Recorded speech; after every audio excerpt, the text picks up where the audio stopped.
जैसा कि दोस्तों फर्स्ट पार्ट यानी कि पिछले वीडियो में हम लोगों ने जाना कि शुद्ध पदार्थ क्या होते हैं और हम लोगों ने देखा कि शुद्ध पदार्थ दो प्रकार के होते हैं, तत्व और यौगिक। और इसके अलावा हम लोगों ने तत्व और तत्वों के प्रकार, धातु, अधातु और उपधातु के बारे में जाना। आज के इस वीडियो में हम जानेंगे यौगिक क्या होते हैं, यानी कि शुद्ध पदार्थ का जो अगला पार्ट है यौगिक, उसके बारे में जानेंगे। इसके अलावा अशुद्ध पदार्थ क्या होते हैं और अशुद्ध पदार्थ कितने प्रकार के होते हैं, इन सभी टॉपिक के बारे में हम आज के वीडियो में जानेंगे। तो आइए आज का वीडियो स्टार्ट करते हैं। तो यदि हम बात करें यौगिक की, जिसे हम इंग्लिश में बोलते हैं कंपाउंड, कंपाउंड होते क्या हैं पहले ये समझते हैं। तो एक यौगिक वह पदार्थ है जो दो या दो से अधिक तत्वों के नियत अनुपात में रासायनिक तौर पर संयोजन से बनता है। तो कहने का मतलब ये है कि जब भी किसी यौगिक का निर्माण होता है तो उस प्रक्रिया में क्या होते हैं कि दो या दो से अधिक तत्व आपस में एक निश्चित अनुपात में मिलते हैं। ध्यान रखिएगा, यहाँ पर जो तत्वों का अनुपात होगा वो निश्चित होगा। ये नहीं कि कितनी भी मात्रा में या कोई भी मात्रा में तत्व आपस में मिल जाए, ऐसा नहीं होगा। तत्वों का अनुपात निश्चित होगा। और ये तत्व आपस में मिलेंगे कैसे, आपस में जुड़ेंगे कैसे? तो ये आपस में रासायनिक संयोजन के द्वारा जुड़ते हैं और जुड़कर यौगिक का निर्माण करते हैं। आइए अब हम इसे उदाहरण के द्वारा समझते हैं। तो हम बात करें जल की। जल एक यौगिक है। कैसे है? हम सभी जानते हैं कि जल का फार्मूला होता है H2O। तो H2O फार्मूला होता है तो इसका मतलब क्या हुआ कि जल में हाइड्रोजन है और ऑक्सीजन है। तो हम कह सकते हैं कि जल जो है एक यौगिक है। कैसे है? हाइड्रोजन भी एक तत्व है और ऑक्सीजन भी एक तत्व है। इन दोनों के मिलने से क्या बना? जल बना। दूसरा एग्जाम्पल देखते हैं। दूसरा एग्जाम्पल है सोडियम क्लोराइड, नमक। तो सोडियम क्लोराइड में कौन कौन से तत्व होते हैं?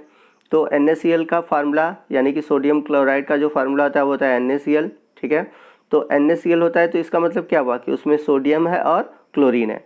यानी कि जो नमक होता है वो सोडियम और क्लोरीन तत्वों से मिलकर बना है। वही हम बात करें सल्फर डाइऑक्साइड की, यानी कि SO2 की, तो ये भी एक यौगिक है। अब ये किससे बना हुआ है? सल्फर और ऑक्सीजन से। तो कहने का मतलब यह है कि जब भी यौगिक का निर्माण होता है वो दो या दो से अधिक तत्वों के निश्चित अनुपात में मिलने से होता है। जैसे यदि हम बात करें जल की, तो जल में अभी मैंने पीछे आपको बताया कि हाइड्रोजन और ऑक्सीजन के मिलने से बनते हैं। ठीक है, ये तो क्लियर है। बट यहाँ पर इनका अनुपात क्या है? तो आप देखेंगे कि जल में हाइड्रोजन के 2 भाग और ऑक्सीजन के 1 भाग हैं। यानी कि कहने का मतलब हाइड्रोजन का 2 अनुपात है तो ऑक्सीजन का केवल 1 अनुपात है। ठीक है, यानी कि 2 संबंधी 1 के रूप में हाइड्रोजन और ऑक्सीजन आपस में मिलकर जल का निर्माण करते हैं। तो हम जब भी फॉर्मूला लिखते हैं H2O तो ये फिक्स है ना कि हाइड्रोजन का 2 भाग है और ऑक्सीजन का 1 भाग है। तो अभी तक हम लोगों ने बात किया था शुद्ध पदार्थ के प्रकार, तत्व और यौगिक।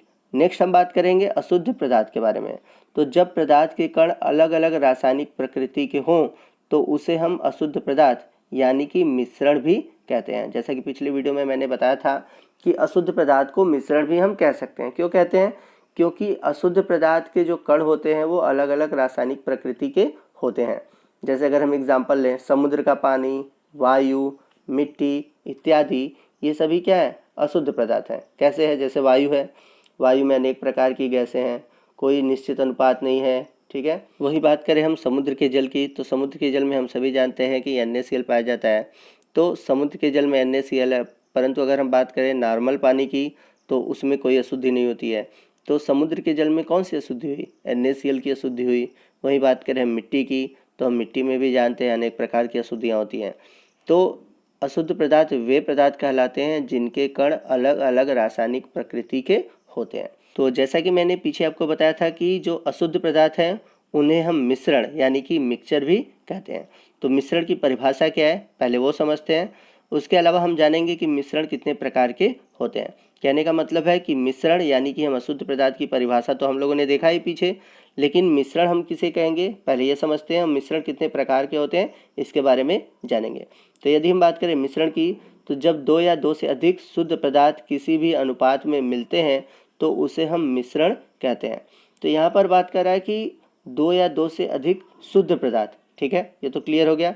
मतलब कि दो से अधिक शुद्ध पदार्थ मिलेंगे और उनका अनुपात निश्चित नहीं होगा। ये बात याद रखिएगा, यौगिक में हम लोगों ने पढ़ा था तो वहाँ पर तत्व मिले थे, लेकिन मिश्रण में क्या मिल रहे हैं? शुद्ध पदार्थ मिल रहे हैं। ठीक, दूसरी बात ये थी कि यौगिक में आपके तत्व थे और यहाँ पर क्या है, शुद्ध पदार्थ है। वहाँ पर एक निश्चित अनुपात था, यानी कि यौगिक में निश्चित अनुपात था तत्वों के मिलने का, लेकिन मिश्रण में शुद्ध पदार्थ के मिलने का निश्चित अनुपात नहीं है। तो याद रखिएगा कि जब भी मिश्रण का निर्माण होता है तो यह दो या दो से अधिक शुद्ध पदार्थों से होता है, परंतु इनका अनुपात निश्चित नहीं होता। जैसे हम एग्जाम्पल ले लें, यदि जल में हम नमक घोल रहे हैं तो कोई फिक्स नहीं है कितना नमक घुला हुआ है या हम कितना नमक घोल दें, या वायु में अनेक प्रकार की गैसें हैं वो कितनी घुली हुई हैं, ये कोई फिक्स नहीं है। यहाँ पर एक इम्पॉर्टेंट पॉइंट ये है कि इसमें घटक पदार्थों के गुण विद्यमान रहते हैं। इसका मतलब क्या हुआ, आप समझ सकते हैं एग्जाम्पल से। मैं आपको एग्जाम्पल के थ्रू समझा देता हूँ। जैसे समुद्र का जल है, तो समुद्र के जल में हम सभी जानते हैं जल भी है और नमक भी है। तो समुद्र के जल में जल का भी गुण होगा, क्योंकि जल पाया जा रहा है तो जल का भी गुण होगा, और NaCl पाया जा रहा है तो नमक का भी गुण होगा। तो कहने का मतलब है कि मिश्रण में जो भी पदार्थ घुले होंगे उनके वो गुण जरूर रहेंगे, उनके गुण खत्म नहीं हो जाएंगे। भले वो निश्चित हो या फिर अनिश्चित अनुपात में मिले हों, परंतु उनके गुण क्या रहेंगे, उसमें विद्यमान रहेंगे। परंतु यौगिक की बात करें, जैसा कि पीछे हम लोगों ने यौगिक के बारे में देखा, यौगिक में क्या होते हैं, जो तत्व होते हैं जब वो आपस में मिलते हैं तो उनके जो गुण होते हैं वो बदल जाते हैं और नया गुण उत्पन्न होता है। जैसे हाइड्रोजन और ऑक्सीजन मिला जल बनाया, ठीक है, तो यहाँ पर हाइड्रोजन और ऑक्सीजन का गुण खत्म हो गया, जल का गुण आ जाता है, ठीक है। तो यौगिक में गुण जो होते हैं, यानी कि जो घटक तत्व के गुण होते हैं वो खत्म हो जाते हैं, परंतु मिश्रण में जो घटक पदार्थ होते हैं उनके गुण बने रहते हैं। अब यहाँ पर आपके दिमाग में एक बात चली होगी कि सर यहाँ पर मिश्रण पढ़ा रहे हैं बट बार बार बात कर रहे हैं यौगिक की। तो मैं यहाँ पर यौगिक और मिश्रण के बारे में इसलिए बता रहा हूँ क्योंकि आगे वीडियो में हम लोग यौगिक और मिश्रण में डिफरेंस पढ़ेंगे। तो जब आप यौगिक और मिश्रण में जो डिफरेंस है यहीं पर समझते चलेंगे तो आगे वीडियो में आपको प्रॉब्लम नहीं होगी। तो इसलिए यहीं पर मैं आपको मिश्रण और यौगिक दोनों के बीच क्या डिफरेंस है उसके बारे में बता रहा हूँ। आइए नेक्स्ट हम देखते हैं कि मिश्रण कितने प्रकार के होते हैं। तो यदि हम बात करें मिश्रण के प्रकार की, तो मिश्रण दो प्रकार के होते हैं। पहला होता है समांगी मिश्रण, जिसे इंग्लिश में हम बोलते हैं होमोजीनस मिक्सचर। दूसरा है विषमांगी मिश्रण, जिसे इंग्लिश में हम बोलते हैं हेट्रोजीनस मिक्सचर। तो याद रखिएगा कि मिश्रण दो प्रकार के होते हैं, समांगी मिश्रण और विषमांगी मिश्रण। समांगी मिश्रण को इंग्लिश में बोलते हैं होमोजीनस मिक्सचर और विषमांगी मिश्रण को बोलते हैं इंग्लिश में हेट्रोजीनस मिक्सचर। तो आइए हम एक एक करके समांगी और विषमांगी मिश्रण के बारे में जानें और इनके उदाहरण के बारे में जानें। तो सबसे पहले हम बात करते हैं समांगी मिश्रण की। तो आइए देखते हैं कि समांगी मिश्रण क्या होते हैं। तो ऐसे मिश्रण जिसमें दो या अधिक अवयव उपस्थित होते हैं परंतु उन्हें अलग अलग देखा नहीं जा सकता, उन्हें हम समांगी मिश्रण कहते हैं। अब इसे हम कैसे समझेंगे, आइए उदाहरण के थ्रू समझते हैं। जैसे अगर हम पानी में नमक को घोल दें, ठीक है ना, तो अगर हम घोल देते हैं तो हमें पानी में नमक दिखाई नहीं देता। क्यों? क्योंकि यह एक समांगी मिश्रण है। समांगी मिश्रण में होता क्या है कि जो मिश्रण के अवयव है, यानी कि जिससे मिश्रण बना हुआ है, वो आपस में एक दूसरे से घुल मिल जाते हैं। जैसे अगर हम पानी में नमक डाल रहे हैं तो नमक क्या होता है, पानी में पूरी तरह से घुल जाता है। और समांगी मिश्रण की परिभाषा हम लोगों ने क्या पढ़ा कि ऐसे मिश्रण जिसमें दो या अधिक अवयव उपस्थित होते हैं परंतु वे अलग अलग दिखाई नहीं देते। तो जब हम पानी में नमक घोलते हैं तो नमक हमें अलग नहीं दिखाई देता, ठीक है ना। तो यह किस प्रकार का मिश्रण हुआ, समांगी मिश्रण हुआ। वही नेक्स्ट हम बात करते हैं विषमांगी मिश्रण की। तो विषमांगी मिश्रण क्या होंगे, जस्ट समांगी मिश्रण का हम उल्टा कर देते हैं। तो ये ऐसे मिश्रण होते हैं जिसमें दो या अधिक अवयव उपस्थित होते हैं परंतु उन्हें अलग अलग देखा जा सकता है। जैसे अगर हम पानी में तेल डाल दें, ठीक है, तो आप देख सकते हैं कि पानी में तेल की बूंदें अलग दिखाई देती हैं। या फिर हम पानी में मिट्टी डाल दें, रेत डाल दें, तो आप देखेंगे कि आपको मिट्टी के कण या रेत के कण आसानी से दिखाई देते हैं। तो जो विषमांगी मिश्रण में होता क्या है कि जिससे वे बने हैं, यानी कि जिस अवयव से वो बने हुए हैं वो आपको अलग अलग दिखाई देते हैं। जैसे कि तेल और पानी, ये दो अलग अलग अवयव हैं, इन दो अलग अलग अवयवों से मिश्रण बना, लेकिन ये दोनों अलग अलग दिखाई दे रहे हैं। लेकिन पीछे हम लोगों ने समांगी मिश्रण में क्या देखा कि जब हमने पानी में नमक डाला, ठीक है, तो नमक के जो कण होते हैं पानी में पूरी तरह से घुल जाते हैं। परंतु विषमांगी मिश्रण में क्या होता है, जो अवयव के कण होते हैं वे आपस में घुलते नहीं हैं। तो समांगी और विषमांगी मिश्रण के उदाहरण हम अपने जीवन में देख सकते हैं। तो आपको कमेंट बॉक्स में जाकर कमेंट में बताना है समांगी और विषमांगी मिश्रण के 2 उदाहरण। आइए चलते हैं नेक्स्ट टॉपिक की ओर, और हमारा नेक्स्ट टॉपिक है विलयन, जिसे इंग्लिश में हम बोलते हैं सॉल्यूशन। तो अक्सर हम लोगों ने सुना है कि विलयन, ठीक है, तो विलयन क्या होता है पहले ये समझते हैं। तो जब 2 या 2 से अधिक पदार्थों का समांगी मिश्रण होता है तो ऐसे मिश्रण को हम विलयन कहते हैं। कहने का मतलब है कि विलयन वे पदार्थ होते हैं जो कि 2 या 2 से अधिक पदार्थों के समांगी मिश्रण से बनते हैं। और सबसे इम्पॉर्टेंट चीज़ ये है कि विलयन आपका ठोस, द्रव या गैस तीनों अवस्थाओं में हो सकता है। विलयन के बारे में अगला पॉइंट ये कहता है कि विलयन के जो कण होते हैं, यानी कि विलयन के कणों में समांगिकता होती है। इसका क्या मतलब हुआ? इसका मतलब ये हुआ कि जब भी विलयन जिन पदार्थों से बना है, यानी कि जिन कणों से मिलकर बना है, वे समान रूप से आपस में मिल जाते हैं। यानी कि जब ये आपस में मिलते हैं तो हर स्थान पर बराबर बराबर मिलते हैं। तो आइए इस पॉइंट को हम उदाहरण के थ्रू समझते हैं। जैसे यदि हम पानी में नमक डालते हैं, ठीक है, तो जो नमक है पानी में हर जगह समान रूप से क्या होता है, घुल जाता है। अब ऐसा नहीं है कि अगर हम पानी को ऊपर से निकालें तो ऊपर नमक अधिक हो और नीचे की ओर नमक क्या हो, ज़्यादा हो, ऐसा तो होता नहीं है। नमक का स्वाद पानी में हर जगह एक समान होता है, यानी कि जो नमक के कण हैं पानी में समान रूप से वितरित होते हैं। तो इस प्रकार कणों का समान रूप से वितरित होना ही कहलाता है समांगिकता। तो विलयन के जो कण होते हैं वो समांगिकता का गुण प्रदर्शित करते हैं। आई होप आपको समझ में आ गया होगा विलयन क्या होते हैं और विलयन की समांगिकता का गुण क्या है। आइए नेक्स्ट हम बात करते हैं विलयन के भाग के बारे में, यानी कि विलयन किन भागों से मिलकर बना है। तो विलयन 2 भाग यानी कि 2 पार्ट से मिलकर बना है। पहला है विलायक, जिसे इंग्लिश में बोलते हैं हम सॉल्वेंट, और दूसरा है विलेय, जिसे इंग्लिश में हम बोलते हैं सॉल्यूट। तो आइए हम देखते हैं कि विलायक क्या होते हैं और विलेय क्या होते हैं। तो सबसे पहले हम बात करते हैं विलायक की। तो विलयन में जिस पदार्थ की मात्रा अधिक होती है उसे हम बोलते हैं विलायक, और विलयन में जिसकी मात्रा कम होती है उसे हम बोलते हैं विलेय। या विलायक की परिभाषा हम इस प्रकार भी दे सकते हैं कि विलयन में जो पदार्थ अपने अंदर किसी चीज़ को घोलता है उसे हम बोलते हैं विलायक, और जिस पदार्थ को हम घोलते हैं उसे कहते हैं विलेय। आइए उदाहरण के थ्रू समझते हैं। जैसे यदि हम बात करें चीनी और जल के विलयन की, तो इस विलयन में जो जल है वो विलायक है और चीनी क्या है, विलेय है। कैसे है?